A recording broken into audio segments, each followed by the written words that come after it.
ગઈ તારીખ 14 માર્ચના રોજ રાજકોટ શહેરના ગાંધીગ્રામ પોલીસ સ્ટેશન વિસ્તારમાં એમ્સમાં ફાઇનલ યરમાં ભણતા વિદ્યાર્થી રતનકુમાર મેઘવાલ દ્વારા ગાંધીગ્રામ પોલીસ સ્ટેશન વિસ્તારમાં આત્મહત્યા કરવામાં આવી છે, જે અનુસંધાને મરણ જનારના પિતા દ્વારા ગાંધીગ્રામ પોલીસ સ્ટેશનમાં આત્મહત્યાના દુષ્પ્રેરણ અને એટ્રોસિટી એક્ટ અંતર્ગત ફરિયાદ દાખલ કરવામાં આવી છે.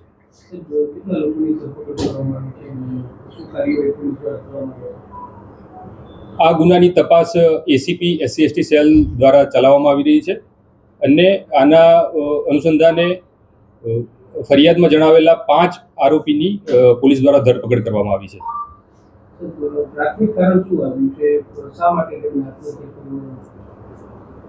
સુસાઇડ નોટમાં જણાવ્યા મુજબ આ મરણ જનારને 5 આરોપીઓ દ્વારા શારીરિક અને માનસિક પ્રતાડના કરવામાં આવતી હતી એવું જણાવેલું છે.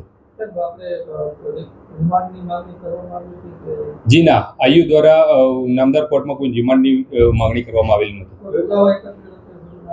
સોરી,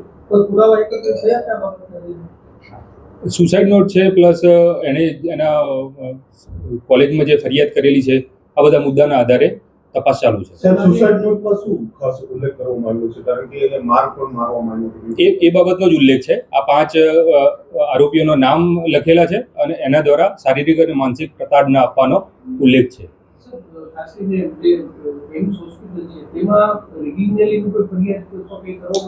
નહીં, આમાં રેગિંગના રિલેટેડ નથી.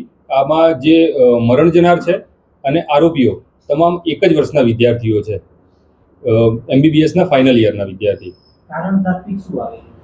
આ જ આરોપીઓ દ્વારા ફરિયાદીને શારીરિક અને માનસિક પ્રતાડના કરવામાં આવી છે, મારપીટ કરવામાં આવી છે એવો સુસાઇડ નોટમાં ઉલ્લેખ છે.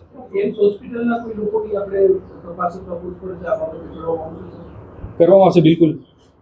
તમામ જે પણ તપાસમાં જરૂર જણાશે એ તમામ કર્મચારીઓની, અધિકારીઓની અને શિક્ષક સ્ટાફની પૂછપરછ કરવામાં આવશે.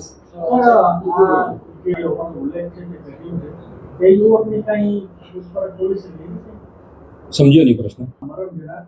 એને એક યુવકનો ઉલ્લેખ કર્યો છે કે આ 5 જેટલા લોકો જેની પોલીસે ધરપકડ કરી છે એ અને અન્ય વ્યક્તિ પણ આવો યુવક છે કે જે ભોગ બનનાર છે કે એમને પણ પાંચ લોકો નહીં, એવી અત્યાર સુધી મારા ધ્યાન ઉપર આ વિગત નથી આવી.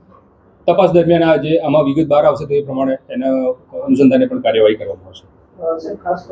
તપાસ અધિકારીને જેની પૂછપરછ કરવાનું મેં અગાઉ જણાવ્યું પ્રમાણે જરૂર જણાશે એ તમામની, વિદ્યાર્થી અને શિક્ષકો તમામની પૂછપરછ કરવામાં આવશે.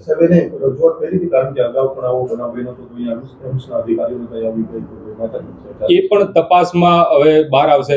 ગઈકાલે બનાવ બન્યો છે, ગઈકાલે ફરિયાદ દાખલ થઈને અરેસ્ટ કરી અને નામદાર કોર્ટમાં રજૂ કર્યા છે, એટલે હજુ તપાસને એક જ દિવસ થયો છે. ગઈકાલે પાછો રવિવાર પણ હતો, એટલે હવે ચાલુ દિવસમાં એમાંથી જે પણ ડોક્યુમેન્ટેશન એમ્સ હોસ્પિટલમાંથી મેળવવાના છે એ તપાસ અધિકારી દ્વારા મેળવવામાં આવશે.